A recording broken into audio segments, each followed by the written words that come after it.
আসসালামু আলাইকুম প্রিয় ভাই বোনেরা, সবাই কেমন আছেন? আশা করি ভালো আছেন। আলহামদুলিল্লাহ, আমিও ভালো আছি। চলে আসলাম আজকের সাধারণ রান্নাবান্না নিয়ে।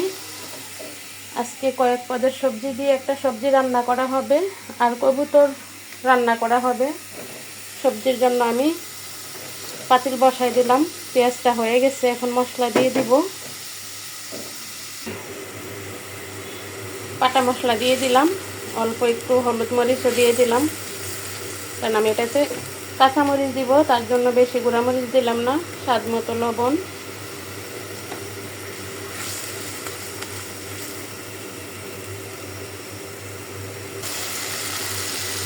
দিয়ে দিলাম কাঁচামরিচ। আমি এই কাঁচামরিচ বেশি দেইনি, যাতে সবজিটা জাল না হয়, অল্প করেই দিলাম।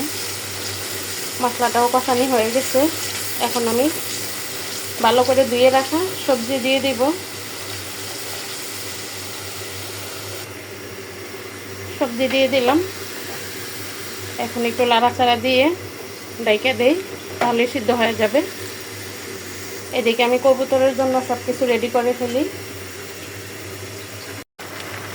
এই সবজিতে আমি কিন্তু অল্প করে একটু মুগ ডাল দিয়ে দিলাম।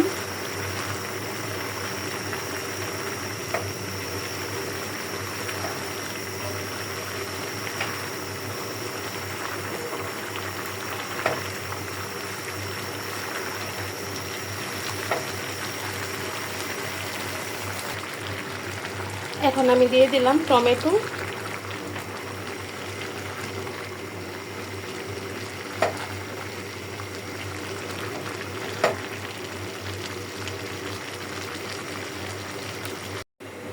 সবজি প্রায় হওয়ার পথে আমি এদিক দিয়ে কবুতর বসাই দিই।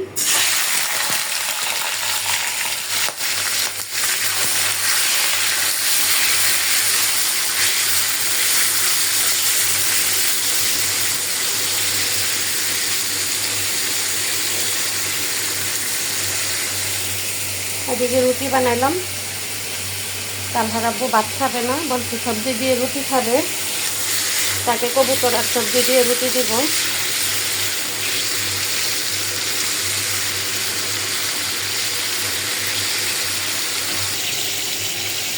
দিয়ে দিলাম একটু ভাজা জিরার গুঁড়া। এই সবজি এখন নামিয়ে ফেলবো।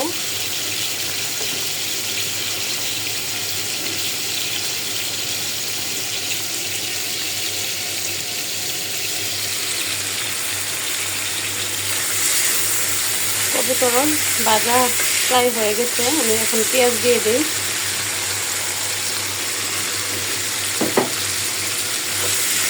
পেঁয়াজগুলো ভাজা হইলে আমি অল্প করে মশলা দিয়ে দিব।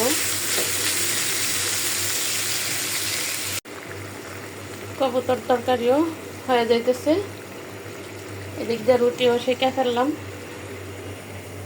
সবজি দিয়ে তালহার আব্বুকে আগে দিয়ে আসি। আজকের রান্না এখানেই শেষ। কবুতর বোনা করলাম আর সবজি রান্না করলাম, রুটি ভাজলাম। তালহার আব্বু রুটি দিয়ে খাইতেছে। ভিডিওটা আর বড় করব না।